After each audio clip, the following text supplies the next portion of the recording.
नमस्कार। महाराष्ट्राच्या इतिहासात सत्ताधारी महायुतीचे सर्वाधिक 288 पैकी 232 आमदार निवडून आले आहेत। यावरून आता महाराष्ट्रातील जनतेसह विरोधकांनीही ईव्हीएम मशीनवर शंका उपस्थित केली जाऊ लागली आहे। अशातच लोकमतने छापलेली एक बातमी सध्या सगळीकडे व्हायरल होत आहे।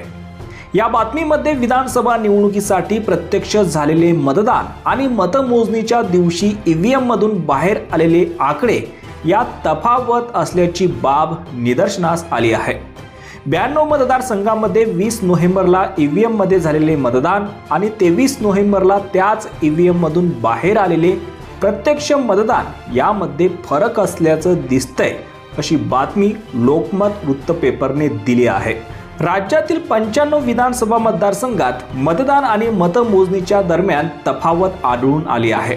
यात 19 मतदारसंघात ईव्हीएम मध्ये जास्त मते आढळली आहेत, तर 76 मतदारसंघात ईव्हीएम मध्ये कमी मते आढळून आली आहे।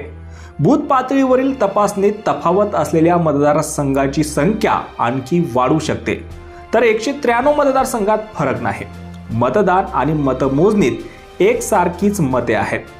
गुजराती ईव्हीएमच्या विळख्यात अडकली महाराष्ट्राची लोकशाही, असं महाविकास आघाडीच्या ट्विटरवर म्हटलं आहे। आज कराड येथे आलो असता सामान्य नागरिकांनी विधानसभा निकालांबाबत शंका उपस्थित केली। एका बातमीचे कात्रण दाखवत निवडणूक आयोग खरंच निष्पक्ष काम करत होता का, असा प्रश्न सामान्य नागरिकांनी उपस्थित केला।